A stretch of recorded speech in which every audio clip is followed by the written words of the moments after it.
বর্ষার পানি আমাদের বিলেতে এসেছে, মাছ মারার প্রস্তুতি চলতেছে, দেখছো? এখনই মাছ মারার প্রস্তুতি চলতেছে। এসব পানির তলায় ধানগুলো জমিয়ে আছে, ঠিক মতো এখনো কাটতে পারেনি। এদিকে এদিকের অবস্থাটা দেখো, এই যে এদিকে পানি বৃষ্টির মধ্যেও কিন্তু ধান কিন্তু রোপণ করা হয়েছে, এগুলো আমন ধান বলা হয়। তাহলে কি বুঝলা?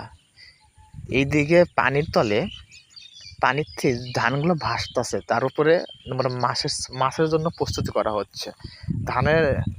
ধান আছে পানির তলে, আর এদিকে পানি আইতেছে, ধানগুলো লাগাচ্ছে। তাহলে কি বুঝলা?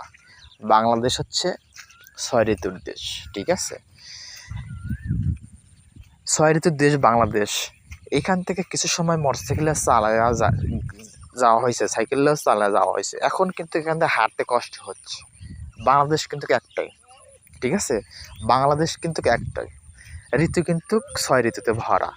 এক এক ঋতুতে এক এক রকম পরিবেশ, ঠিক আছে? তারপরে কি হবে?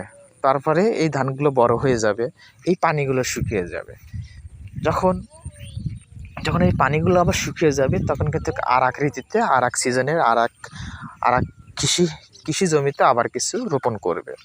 আসলে এটাই হচ্ছে বাংলাদেশের একটা ঋতু বর্ষণের সাংস্কৃতিক বা ঋতু মৌসুম বলা হয়, ঠিক আছে?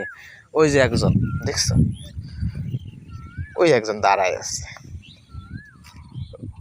ওই যে পানি দেখতে আছে কিনা আছে জানি না, ওনার মাছ মারতে আসছে। মাছ মারো, ঠিক আছে? মাছ মারো। বাংলাদেশ 6 ঋতুর দেশ, সমস্যা নাই। এক ঋতুতে বৃষ্টি হবে, আরেক ঋতুতে খরা হবে, ঠাটা ফরা মেঘ হবে, বৃষ্টি হবে, ঠিক আছে?